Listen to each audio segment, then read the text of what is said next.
अस्सलाम वालेकुम। मेरा नाम डॉक्टर अब्दुल हई है और मेरा ताल्लुक़ शुबा अमराज़ नफ्सियात से है। यहाँ पे मैं as a consultant psychiatrist Abbasin general hospital में प्रैक्टिस करता हूँ और मेरा इस फील्ड में तकरीबन 2 साल की एक्सपीरियंस है। कुछ लोग पूछते हैं कि बेख्वाबी का इलाज किस तरह मुमकिन है। अभी बेख्वाबी के बारे में हम बात करते हैं तो मैं ये कहना चाहूँगा कि बेख्वाबी एक अलामत है, ये बज़ात ख़ुद कोई बीमारी नहीं है, बल्कि ये मुख्तलिफ़ बीमारियों की अलामत हो सकती है। नफ्सियाती हवाले से ये हो सकता है कि एंजाइटी की अलामत हो या डिप्रेशन की अलामत हो या इसके अलावा और भी मुख्तलिफ़ नफ्सियाती बीमारियां हैं जिनकी ये एक अलामत हो सकती है। तो इसका बेहतरीन इलाज तो यही है कि इसके पीछे जो बुनियादी वजह है उसको हल किया जाए। लेकिन मैं ये बताना चाहूँगा, कुछ टिप्स देना चाहूँगा नींद बेहतर बनाने के लिए। वो ये कि एक तो शाम के बाद कोशिश करनी चाहिए कि चाय, कॉफ़ी या तंबाकू नोशी इन चीज़ों से परहेज़ की जाए।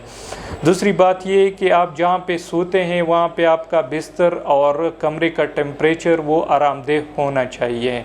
उसके साथ साथ सोने से पहले ज़्यादा भारी खाना वो भी आपकी नींद ख़राब कर सकता है। इसी तरह ज़्यादा पानी पीना बिस्तर जाने से पहले वो भी आपकी नींद में खलल पैदा कर सकता है।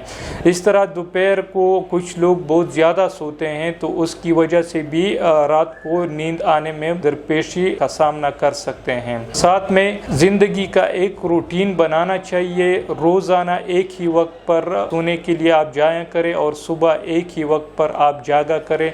तो उम्मीद है ये कुछ तदाबीर इख्तियार करके आप अपनी नींद पुरसुकून बना सकते हैं। इसके बावजूद भी कुछ लोग ऐसे होते हैं कि ये सारे एहतियाती तदाबीर भी करते हैं लेकिन उनकी नींद बहुत ज़्यादा ख़राब रहती है और ठीक नहीं होती है। तो उनको मैं ये मशवरा दूंगा कि जिस तरह शुरू में मैंने आपको बताया कि इसके पीछे कोई ना कोई वजह होती है, कोई बीमारी होती है। तो उस बीमारी की जब तक आप सही इलाज नहीं करेंगे तो आपका ये मसला ठीक नहीं हो सकता है। ये मसला बज़ाते ख़ुद बाकी मसलों की एक अलामत होती है।